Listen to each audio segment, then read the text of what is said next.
friends, this video on human eye and the colorful world part 3 is brought to you by examfear.com. No more fear from exam. Please make sure that you have watched part 1 and part 2 before going ahead with part 3. We define something called least distance of distinct vision. That means beyond this distance, if you bring the object closer than this distance, you will not be able to view the object clearly. That is because if you place that object so closer, the ciliary muscles cannot contract more than that to decrease the focal length. So the ciliary muscles cannot expand more than that to decrease the focal length. So we define it as the closest distance for which the lens can focus light on the retina. So beyond this distance, so what is this distance? This is also known as near point, and standard value for this distance is 25 centimeters for normal vision. However, it increases with age. That means if you place an object at a distance of 25 centimeter, an appropriate image will be formed. But if you keep an object at a distance of 10 meters from your eye, or at a distance of 6 centimeters from your eye, you are not able to view that object clearly. That's because whenever you keep any object closer than 25 centimeters from your eye, the ciliary muscles cannot expand themselves to that extent that it can so that it can change the focal length of the eye lens to that extent to form an image on retina. As a result, image is not formed on the retina, and when image is not formed on the retina, you do not get a clear view of that object. So for a normal eye, near point is 25 centimeters and far point is infinity. So near point is the point where you can see closer objects clearly. Far point is the distance for which you can see distant objects clearly. So far point is infinity. That is because you can even view objects which are placed at infinity, because when objects are placed in infinity, the image is still formed on the retina. Because what happens for distant objects, as you can see in the previous slide, in case of distant objects, even if the object is at infinity, the ciliary muscles contract, the lens becomes thinner, and the focal length increases in such a way that image is formed on retina. So now we will talk about some of the defects of vision. You would have seen that many people use spectacles because they have some problems in vision. Some of them cannot read newspaper properly. Some of them cannot view distant objects clearly. So there are different types of vision. There are different types of defects of vision. So we will discuss about them. So the first one is a myopia. Second one is hypermetropia. Then is astigmatism, and the fourth one is presbyopia. So these are the 4 types of defects of vision which we will now be discussing one by one. So let us first talk about myopia. What is myopia? It is nearsightedness.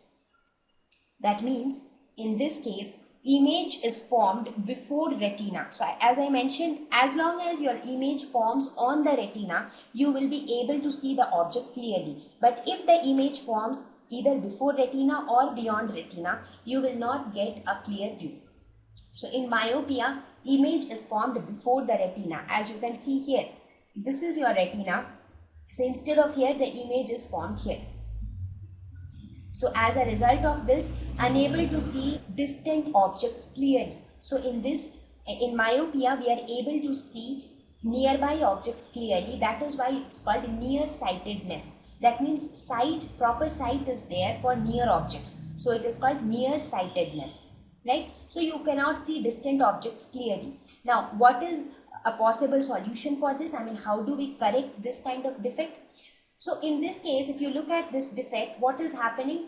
These rays are getting converged very quickly. So what do? We put a lens which will not allow the rays of light to converge so quickly. So we should put a diverging lens. So this is a concave lens or a diverging lens. So what will this lens do? This will try to diverge the rays from each other. So these rays of light, earlier they were directly going to a convex lens and they were quickly getting converged. but we want them to converge, but after some time at this point. That is why we have put this lens here, so that it will diverge the rays to some extent, so that now these rays which are here are little more diverged. So they will take some more time to converge, and as a result they will converge on the retina. So this is the purpose of introducing a diverging lens here. So it can be conducted using a concave lens. Right, so you understood what happens. In myopia, you can see nearby objects clearly, but you cannot see distant objects clearly. Because when you try to see a distant object, the image, instead of forming on retina, is formed before retina. So how do we correct it? We correct it by using a concave lens, which is a diverging lens, so that the rays of light get little more diverged, so that they converge after some time. So they take more time to converge, and as a result they converge on the retina and not before retina. Let us now talk about the next one, that is hypermetropia. Hypermetropia is just the opposite of myopia. It is the far-sightedness. That means in this you can see the distant objects clearly. Far objects, good sight. So far-sightedness. So you can see distant objects clearly, but not the nearby objects. So in this case, image is formed beyond the retina. As you can see it, instead of here, the image is formed here. So unable to see closer objects clearly. So how can you correct this? We can correct this using a convex lens. Because in this case, what do we want? We want them to converge. We want these rays to converge quickly. So for that, we will use a converging lens. Right? So this is hypermetropia. So many of you would have seen elderly people at your house would have any of these problems, because most of these problems start coming up with age. Next is astigmatism. This is a defect in which the cornea is not spherical in shape. So what happens as a result of that? There is a blurred vision. That means you are able to see everything, but things are not clear. Things are blurred. So how can you correct this? It is corrected using cylindrical lens of desired radius of curvature with appropriately directed axis. So for this you will use a cylindrical lens. See, for example, this is the object, right? It is a net kind of a structure. So if your cornea is not exactly spherical in shape, in that case you will see the image somewhat like this. That means you are able to see the image but not properly. So if you use a cylindrical lens, then this can be corrected. Since this defect arises due to the shape of the cornea, so therefore we are introducing a cylindrical lens so that it can compensate for the shape. Next is presbyopia. It is also a defect in which there is blurred vision. But in this case, there is blurred vision even at least distance of distant vision. At least distance of distant vision, that is for a normal eye, at a distance of 25 centimeter, you should be able to, your vision should be clear. You should be able to see the objects clearly. But presbyopia is a defect in which the vision is blurred even at least distance of distant vision. It generally appears at an older age. You would have seen the elderly people at your home that they generally complain of blurred vision as they grow older. That is because of presbyopia. Why does this happen? This happens because with increasing age, the eye lens, because eye lens is nothing but again a lens, right? End of the day. So this lens also loses its flexibility to increase or decrease its focal length, because the increase and decrease of the focal length of the eye lens is controlled by the ciliary muscles. So suppose a person who is living for some 90 years, so those ciliary muscles are functioning for those 90 years, right? So what happens? The flexibility of the muscles decreases.